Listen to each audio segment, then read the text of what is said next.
जय हिंद साथियों। मैं आपका सत्यम। कैसे हो आप लोग? उम्मीद करते हैं मेरे सभी साथी खुशहाल ही होंगे और आशा भी करते हैं हमारे सभी साथी खुशहाल ही बने रहें।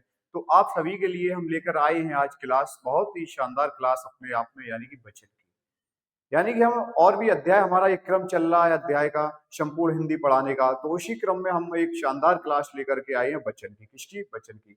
तो आइए जुड़ते हैं बचन की क्लास से। सबसे पहले समझते हैं कि वचन होता क्या है। क्या समझेंगे कि वचन होता क्या? तो हेडिंग डालेंगे वचन। क्या हेडिंग डालेंगे? वचन। अब यहां डालेंगे कि वचन होता क्या है। तो यहां लिखेंगे वचन का अर्थ है, वचन का अर्थ है, वचन का अर्थ है, संज्ञा में वचन का क्या अर्थ होता है? संख्या। वचन का क्या अर्थ होता है? संख्या। या वचन का अर्थ है संख्या। संख्या यानी कि इसका अभिप्राय अगर आप बोलो तो अभिप्राय या अर्थ एक ही बात होता है। अभिप्राय भी इसका क्या होगा? संख्या। अर्थात आप बात हमारी समझ पाए होंगे कि जो संख्याओं का बोध कराए, संख्याओं का बोध कराए, वही अपने आप में वचन कहलाता है। जैसे हमने बोल दिया 5, ये क्या? एक संख्या को ही तो दर्शा रहा है। तो ये क्या है? एक वचन ही तो है। वचन मुख्यतः दो प्रकार के होते हैं। कितने प्रकार के होते हैं? दो प्रकार के होते हैं। तो सबसे पहले हम समझेंगे कि वचन होता क्या है, उसकी परिभाषा समझेंगे। यानी कि वे शब्द जो किसी के एक होने या अनेक होने का बोध कराते हो। परिभाषा इसकी क्या हम लिखेंगे? इसकी परिभाषा लिखेंगे, वे शब्द, वे शब्द, वे शब्द जो किसी के, किसी के एक होने, एक होने या अनेक होने का बोध कराए, या अनेक होने का, होने का बोध कराए। हम क्या समझे साथियों? कि वे शब्द जो किसी के एक होने या अनेक होने का बोध कराए, बोध कराए, उसे हम, उसे हम वचन कहते हैं। क्या कहते हैं साथी? वचन कहते हैं। वचन कहते हैं। कहने का मतलब कि वो एक किसी संख्या का बोध कराए, एक हो या दो हो या तीन हो, यानी कि वो अपने आप में संख्यावाची होना चाहिए। उदाहरण के लिए हम समझेंगे, एक लड़का। क्या समझेंगे? एक लड़का। ये क्या है? वचन को ही दर्शा रहा है, एक वचन को। ठीक है, किसको दर्शा रहा है? एक वचन को दर्शाएगा। या हम इसी प्रकार से लेते हैं, एक और एग्जांपल लेंगे, मोहन दौड़ता है। मोहन दौड़ता है, दौड़ता है। अब आप इसमें यह समझे होंगे कि मोहन दौड़ता है, मोहन अकेला ही तो होगा। क्या इसके साथ में और भी होंगे? अगर और भी होंगे तो ये लिखा होता कि मोहन और सोहन दौड़ता है, एक से अधिक को दर्शा रहा था। अब यहां तो आपको पता है कि वचन एक ही है, और वो भी कौन है? मोहन। इसी प्रकार से उदाहरण हम दूसरा लेंगे, लड़का दौड़ता है। लड़का दौड़ता है। क्या लेंगे साथियों? लड़का दौड़ता है। और अगला लेंगे, लड़के दौड़ते हैं। लड़के दौड़ते हैं। लड़के दौड़ते हैं। यानी कि आपने साथियों जाना होगा कि लड़के दौड़ते हैं, लड़के दौड़ते हैं। अब लड़के अकेला तो होगा नहीं। कभी आपने देखा कि एक भाई हमारा भाग रहा हो और आप बोल रहे होगे कि लड़के भाग के आ रहे हैं? कभी सोचा ऐसा? नहीं, क्योंकि वो संख्या जब एक होगी तो वो एक वचन में आएगी। अब लड़के आपको पता है कि वो एक समूह को दर्शा रहा होगा, कहीं ना कहीं एक से तो अधिक होगा ही। जिस प्रकार से आपने देखा होगा कि एक पुलिस वाला आ रहा होगा, कभी आपने बोला कि पुलिस आ रही है? नहीं, आपने मेरे साथियों क्या बोला होगा? पुलिस वाला आ रहा है। अगर वो एक समूह में आ रहे हैं तो वो बहुवचन आ जाएंगे, तो हम बोलेंगे पुलिस आ रही है। समझे मेरी बात को? उम्मीद करते हैं मेरे साथी बहुत अच्छे से समझ में आ रहे होंगे। तो ये किसका उदाहरण हो जाएगा कि मोहन दौड़ता है, मोहन अकेला है, तो ये हो जाएगा एक वचन। क्या हो जाएगा साथी? एक वचन। लड़का दौड़ता है, लड़का दौड़ता है, ये भी किसको दर्शा रहा है? एक वचन को। किसको दर्शा रहा है साथी? एक वचन को। अब आपने देखा कि लड़के दौड़ते हैं, लड़के किसको दर्शा रहा है? एक तो लड़का होगा नहीं, तो ये क्या होता है? बहुवचन। यानी कि एक से अधिक संख्या, यानी कि आप बोलो दो, वो कहीं ना कहीं एक से अधिक हुई तो हुई है, और जब एक से अधिक हो तो वो अपने आप में साथी क्या होती है? बहुवचन होती है। क्या होती है साथी? बहुवचन होती है। तो हम आगे समझेंगे वचन के प्रकार। क्या लिखेंगे? वचन के प्रकार। वचन के प्रकार। वचन मुख्यतः दो प्रकार का होता है। कितने प्रकार का? दो प्रकार का होता है। पहला होता है एक वचन, और दूसरा होता है बहुवचन। क्या होता है साथी? बहुवचन। यानी कि वचन हमारे दो प्रकार के होते हैं, एक तो होता है एक वचन और दूसरा होता है बहुवचन। अब हम समझेंगे कि एक वचन क्या होता है। क्या समझेंगे साथी? एक वचन क्या होता है। तो आइए जानते हैं बहुत ही आसान तरीके से। हेडिंग डालेंगे यहां एक वचन, और डालेंगे यहां बहुवचन। अब एक वचन क्या है? जो एक संख्या को दर्शाए वो एक वचन होता है, और जो एक से अधिक संख्या को दर्शाए वो क्या होता है? बहुवचन। जैसे हमने बोला लड़का,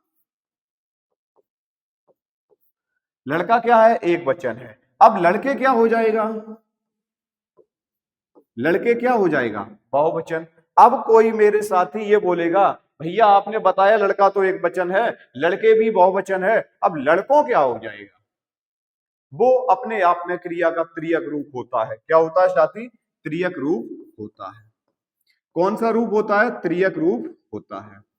त्रियक रूप, और त्रियक रूप हमेशा कारक की विभक्ति के साथ आता है। किसकी? कारक की विभक्ति के साथ। तो यहां आप लिखोगे विभक्ति के साथ आता है। विभक्ति के साथ आता है। विभक्ति के साथ बोलूं या आपसे बोलूं कि कारक को ही हम परिसर्ग बोलते हैं।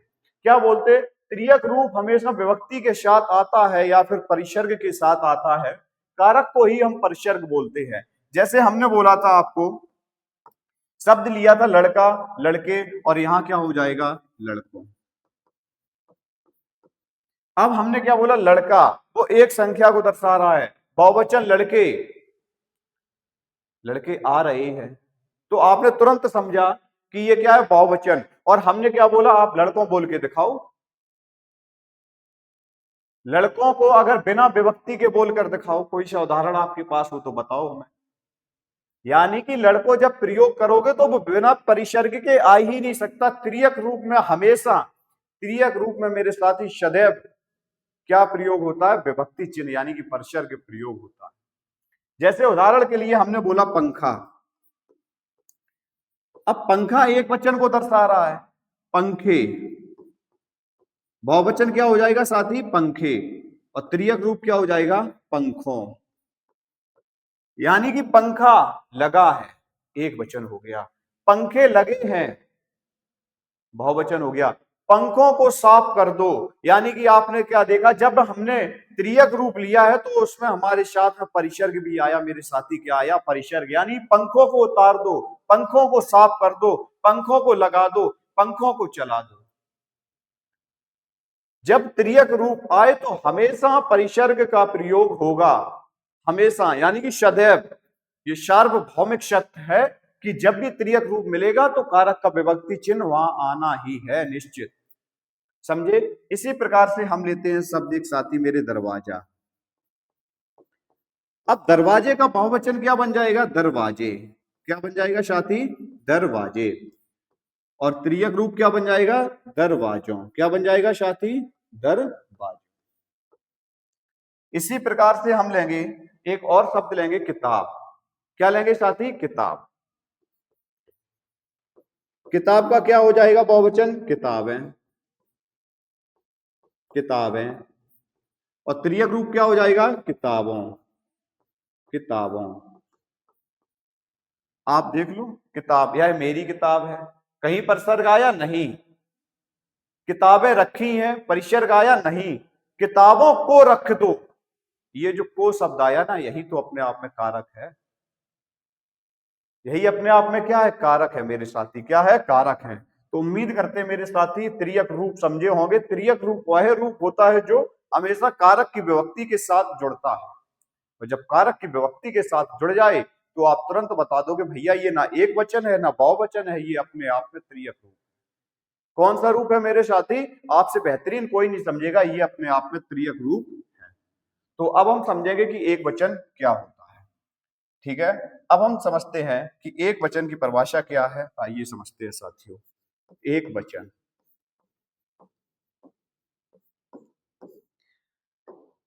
एक वचन क्या होता है, जिनसे एक वस्तु का बोध होता है। एक वचन वह वचन होता है जिनसे एक वस्तु का बोध हो, यानी कि अपने आप में वो दर्शाए कि वो अपने आप में अकेली है। कोई वस्तु एक को दर्शाए, यानी कि जिनसे एक वस्तु या व्यक्ति का बोध हो, यानी कि हमने ये कहने का मतलब है वो अपने आप में विशेष हो, एक की बात करता हो हमेशा, यानी कि दर्शाए वो अकेला ही है, उसके जैसा कोई और ना हो, वो अकेली ही बात करता हो। क्या समझे हम साथी, जिससे जिससे वस्तु का एक होने का बोध हो, जिससे वस्तु का एक होने का बोध हो तो उसे हम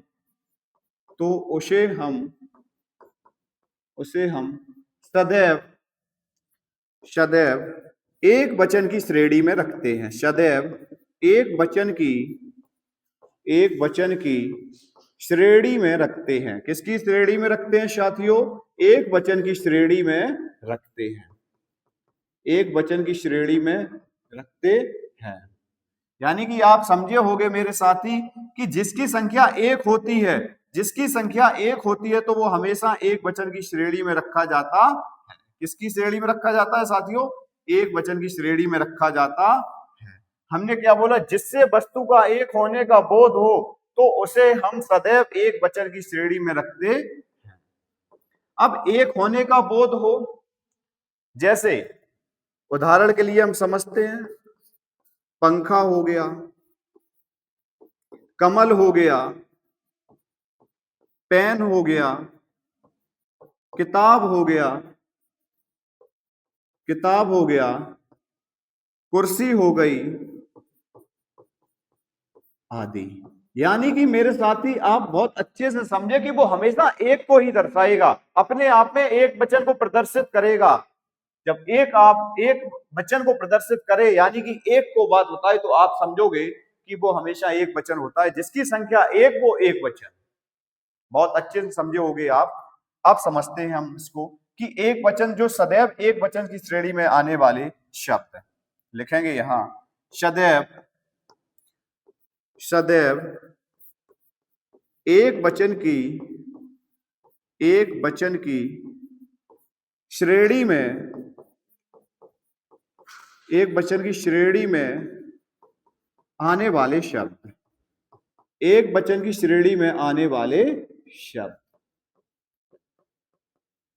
अब हम समझेंगे कि सदैव एक वचन की श्रेणी में आने वाले शब्द कौन कौन से हैं। जैसे हमने बोला, एक हमारा उदाहरण के लिए हमारा शब्द हो गया जनता। आपको लगेगा कि जनता एक व्यक्ति खड़ा है, क्या अपने आप में वो दर्शाता है कि जनता खड़ी है? नहीं, लेकिन जनता का प्रयोग मेरे साथी हमेशा एक वचन में होता है।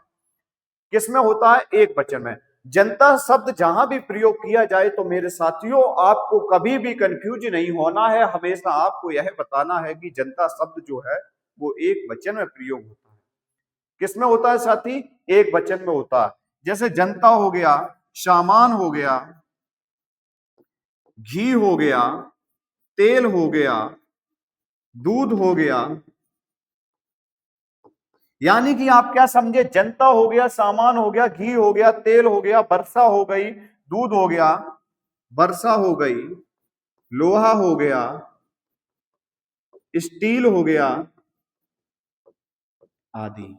क्या समझे मेरे साथियों? आप समझे कि हम भैया ऐसे शब्द जानना है जो सदैव एक वचन की श्रेणी में रखे जाते हैं। जनता हमेशा एक वचन की श्रेणी में रखा जाएगा, घी हमेशा एक वचन की श्रेणी में रखा जाएगा। पानी हमेशा एक वचन की श्रेणी में रखा जाएगा।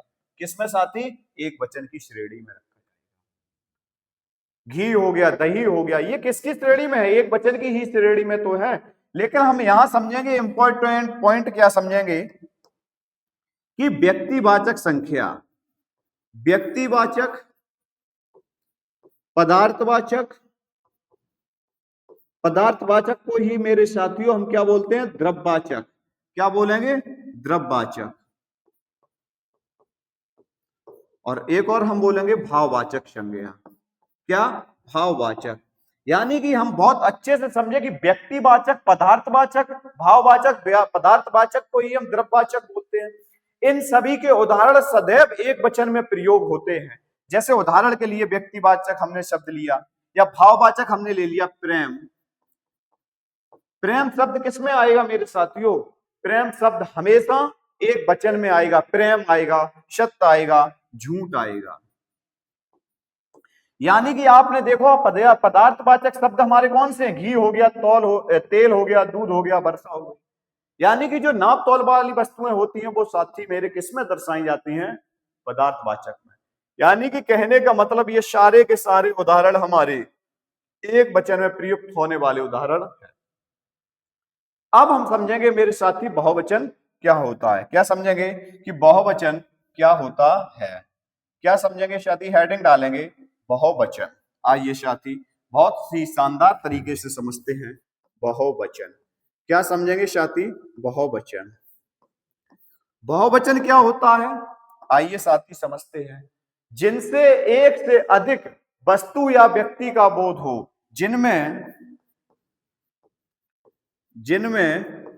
एक से अधिक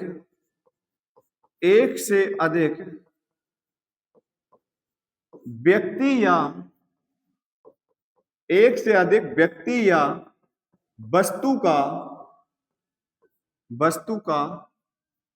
बोध होता हो। क्या समझे हम साथी कि जिनसे एक से अधिक व्यक्ति या वस्तु का बोध होता हो, यानी कि वह संख्या जो एक ना हो, एक से अधिक होनी चाहिए। जब संख्या एक से अधिक होगी तो प्यारे साथियों वहां क्या होगी? बहुवचन होगी। जैसे कुछ शब्द हम लेते हैं उदाहरण के लिए,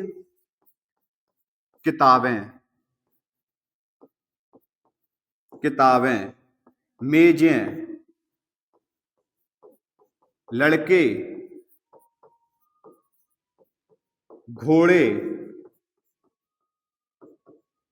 आदि। ये सब किसको प्रदर्शित कर रहे हैं मेरे साथियों? ये हमेशा बहुवचन को प्रदर्शित करेंगे। क्या करेंगे? बहुवचन को प्रदर्शित करेंगे। अब हम कुछ शब्द ऐसे जानेंगे जो सदैव बहुवचन की श्रेणी में रखे जाते हैं। तो आइए जानते हैं कि ऐसे शब्द कौन से जो हमेशा बहुवचन की श्रेणी में रखे जाते हैं। तो यहां लिखेंगे नोट पॉइंट में, कुछ ऐसे शब्द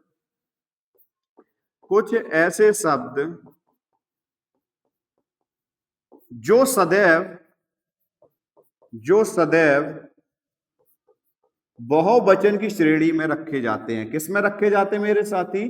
बहुवचन की श्रेणी में रखे जाते हैं। बहुवचन की श्रेणी में रखे जाते हैं। यानी कि ऐसे शब्द कौन से हैं जो सदैव ही बहुवचन की श्रेणी में रखे जाते हैं? जैसे हस्ताक्षर शब्द हो गया। क्या हो गया मेरे साथी? हस्ताक्षर हो गया। उदाहरण के लिए हम समझेंगे, क्या समझेंगे साथी? हस्ताक्षर।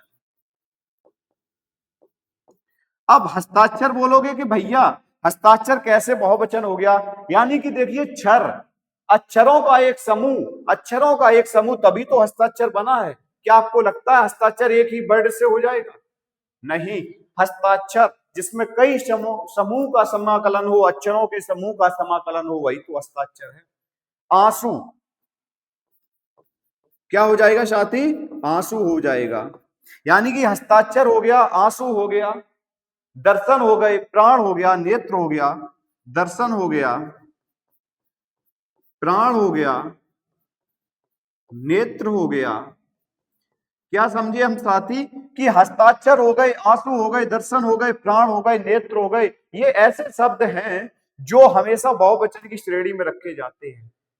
ठीक है, नेत्र हो गया, हम समझेंगे बाल हो गया, समाचार हो गया, क्या हो गया साथी, समाचार हो गया, नेत्र हो गया, बाल हो गया, समाचार हो गया, आशीर्वाद हो गया, आशीर्वाद,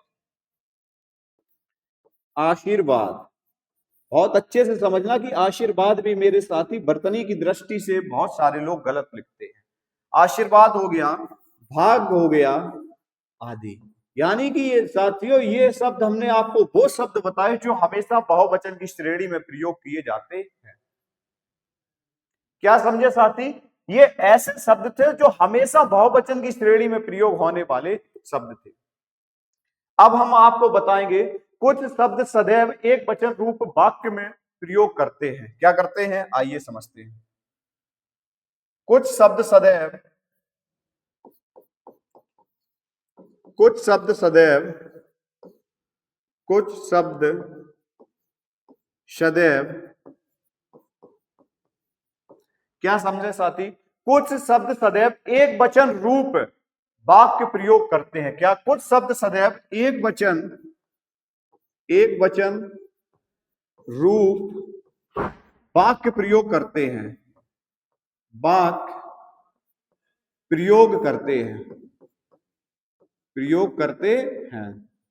यानी कि कुछ शब्द ऐसे हैं मेरे साथियों, कुछ शब्द सदैव एक वचन रूप प्रयोग करते हैं, एक वचन रूप वाक्य प्रयोग करते हैं। जैसे कि हमने एक शब्द ले लिया जनता, क्या ले लिया मेरे साथी, जनता। आपने देखा कि जनता शब्द एक वचन है। जनता के लिए उदाहरण लेंगे, जनता भूल गई, जनता भूल गई। अब जनता भूल गई, ये किसको दर्शा रहा है, हमने आपको बताया था कि जनता सदैव एक वचन में प्रयोग होता है। उदाहरण के लिए हमने जनता शब्द समझा, अब हम समझेंगे कि माल, माल क्या है, एक वचन को दर्शा रहा है, माल लुट गया, माल लुट गया। अब ये माल लुट गया, ये मेरे साथ ही, ये किसको दर्शा रहा है, एक वचन को। सामान खो गया, यानी कि उदाहरण के लिए हम लेंगे सामान। अब सामान से उदाहरण के लिए हम वाक्य क्या बनाएंगे, सामान खो गया, सामान खो गया। यानी कि साथी ये ऐसे शब्द थे जो हमेशा एक वचन की श्रेणी में आते हैं। इनको किस में रखा जाएगा साथी, एक वचन में। किस में रखा जाएगा, एक वचन में रखा। उदाहरण के लिए जैसे हमने लिया था सामग्री, क्या लिया था साथी, सामग्री। अब किसकी सामग्री, हवन सामग्री ही तो होगी। हवन सामग्री जल गई, तो उदाहरण के लिए क्या लिखेंगे, हवन सामग्री, सामग्री, हवन सामग्री जल गई, जल गई। ये किसके उदाहरण है साथियों, ये हमेशा एक वचन की श्रेणी में होते हैं। अब हम कुछ शब्द सदैव बहुवचन रूप वाक्य प्रयोग करते हैं, उनको भी जानते हैं। क्या जानेंगे साथी, कुछ शब्द, कुछ शब्द सदैव, कुछ शब्द सदैव, सदैव, अभी एक वचन को जाने थे हम, क्या जाने थे, कुछ शब्द सदैव एक वचन रूप वाक्य प्रयोग करते हैं। तो अब यहां जानिए, कुछ शब्द सदैव बहुवचन, बहुवचन वाक्य प्रयोग करते हैं, वाक्य प्रयोग करते हैं, प्रयोग करते हैं। अब उदाहरण के लिए हमने बोला, क्या बोला साथी, हस्ताक्षर, हस्ताक्षर। अब हस्ताक्षर क्या है, लोगों ने हस्ताक्षर किए, ये किसको दर्शा रहा है, बहुवचन को दर्शाएगा मेरे साथियों। किसको, लोगों ने हस्ताक्षर किए, लोगों ने हस्ताक्षर किए, ये किसको साथी दर्शा रहा है, बहुवचन को। हस्ताक्षर शब्द ही है बहुवचन। प्राण, मेरे प्राण छटपटाने लगे, हमने शब्द क्या लिया, प्राण। प्राण शब्द किसको दर्शा रहा है, बहुवचन को। तो क्या लिखेंगे, मेरे प्राण, मेरे प्राण छटपटाने लगे, छटपटाने लगे। मेरे प्राण छटपटाने लगे, ये किसको दर्शा रहा है साथी? बहुवचन को दर्शा रहा है। जैसे हमने और उदाहरण के लिए आप और समझना चाहो, दर्शन ले लिया। क्या लिया साथी? दर्शन। मैंने अपने स्टूडेंट या छात्रों के दर्शन किए। मैंने आपके दर्शन किए, दर्शन किए। ये साथी सभी किसको दर्शाएंगे? बहुवचन को दर्शाएंगे। किसको साथी? बहुवचन को। यानी कि साथी मेरे, आप बहुत अच्छे से समझे होंगे भैया, हम बहुत अच्छे से समझ गए कि एक वचन क्या है, बहुवचन क्या है। अब हम समझेंगे कभी कभी संज्ञा में पुल्लिंग शब्द या स्त्रीलिंग रूपों में गढ़ लगाकर या वर्ग लगाकर के प्रयोग करते हैं। वो किस प्रकार से करते हैं, तो आइए समझते हैं। कभी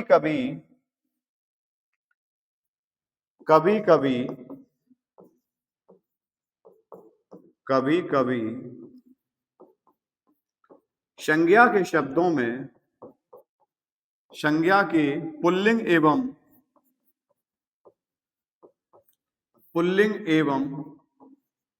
स्त्रीलिंग शब्दों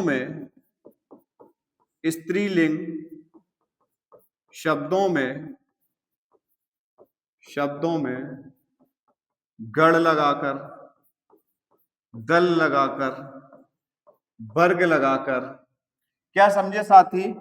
कि संज्ञा के पुल्लिंग एवं स्त्रीलिंग शब्दों में गढ़ लगाकर, दल लगाकर, वर्ग लगाकर, लोग लगाकर, जन शब्द लगाकर, क्या करेंगे? लोग लगाकर, जन लगाकर, शब्द लगाकर, यानी कि ये सभी प्रत्यय लगाकर के बहुवचन बनाते हैं।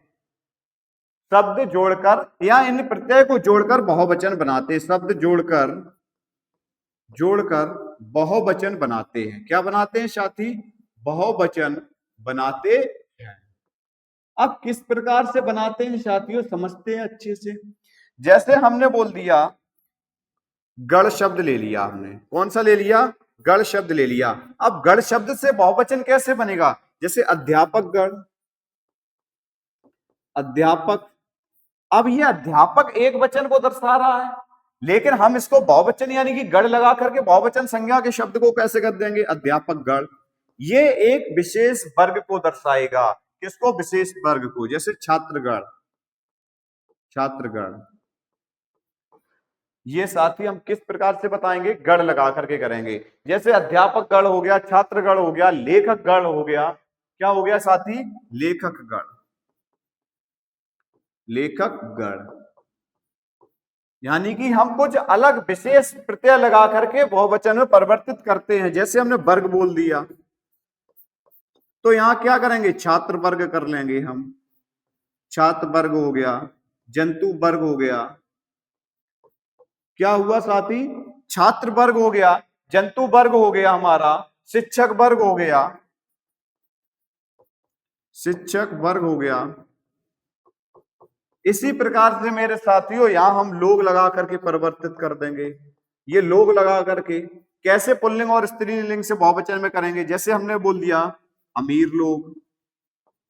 अब ये क्या है? बहुवचन को ही तो दर्शा रहा है मेरे साथियों। अमीर लोग हो गए, गरीब लोग हो गए।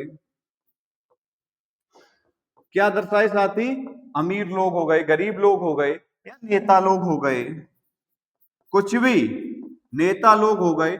आपको केवल अपने प्रत्यय देखना है। ये सदैव बहुवचन में प्रयोग होते हैं। किसमें होते हैं साथी? बहुवचन में रखे जाते हैं, बहुवचन में रखे जाते हैं।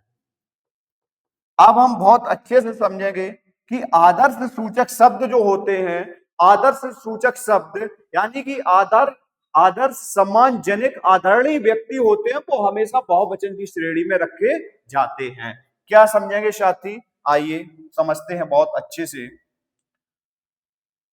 आदर्श सूचक यानी कि आदर्श सम्मानजनक आदरणीय आदरणीय जैसे शब्द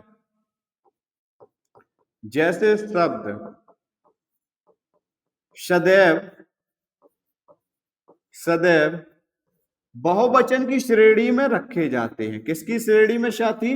बहुवचन की श्रेणी में रखे जाते हैं। बहुवचन की श्रेणी में रखे जाते हैं। आप बोलोगे भैया ये आप क्या बता रहे हो?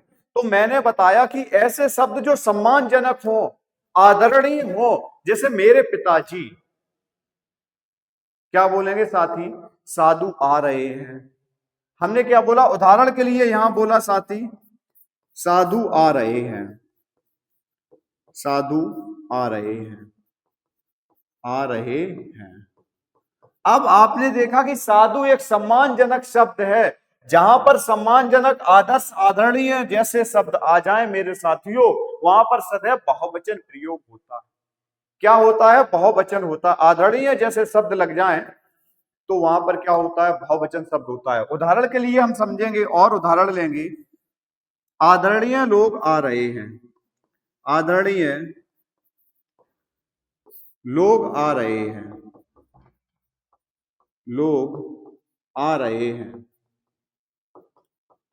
आपने समझा मेरे साथियों कि जहां सम्मानजनक शब्द आ जाए वो सदैव बहुवचन की श्रेणी में रखे जाएंगे। किसमें? बहुवचन की श्रेणी में रखे जाएंगे। आदरणीय लोग आ रहे हैं, सम्मानजनक लोग आ रहे हैं। तो आप बहुत ही अच्छे तरीके से समझे होंगे कि बहुवचन और एक वचन को बहुत अच्छे तरीके से समझे और वचन को बहुत ही सिंपल तरीके से समझे। तो हम आशा करते हैं हमारे सभी साथी ऐसे ही सीखते रहें और हमारे चैनल से जुड़े रहें। धन्यवाद। जय हिंद।